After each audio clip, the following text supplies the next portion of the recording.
নমস্কার। আজকে আমরা বি ভার্বের ব্যবহারের উপর নির্ভর করে বা বেশ করে কিছু ট্রান্সলেশন সমাধান করার চেষ্টা করব।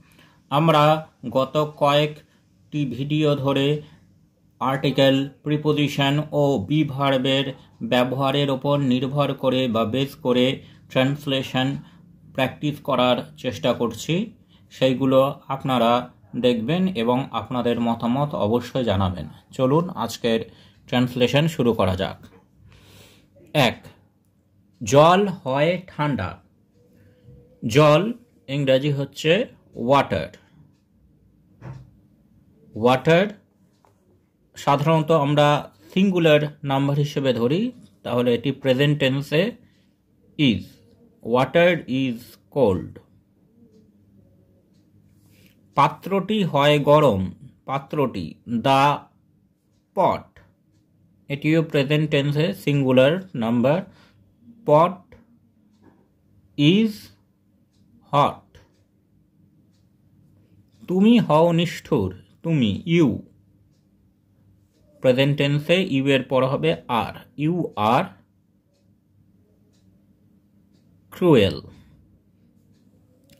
সে হয় দুঃখিত। সে, হি, হি এর পর প্রেজেন্ট টেন্সে বি ভার্ব হবে ইজ। He is sad. আমি হই খুশি। আমি, আই, আই এর পর প্রেজেন্ট টেন্সে বি ভার্ব হবে এম। আই এম গ্ল্যাড বা হ্যাপি। শিক্ষকটি হয় রাগী। শিক্ষকটি নির্দিষ্ট করে বলছে, তাহলে এখানে আমরা আগে দা আর্টিকেল বসাবো। দা টিচার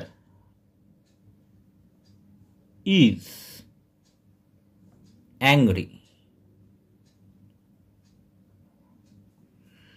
শিশুটি হয় দুষ্টু। শিশুটি এখানে নির্দিষ্ট করে বলছে শিশুটিকে, তাহলে আগে বসবে দা। দা বেবি ইজ, এখানেও বি ভার্ব হবে ইজ। দ্য বেবি ইজ নটি। দ্য বেবি ইজ নটি। বিপিন হয় শান্ত। বিপিন একটি বালকের নাম। বিপিন,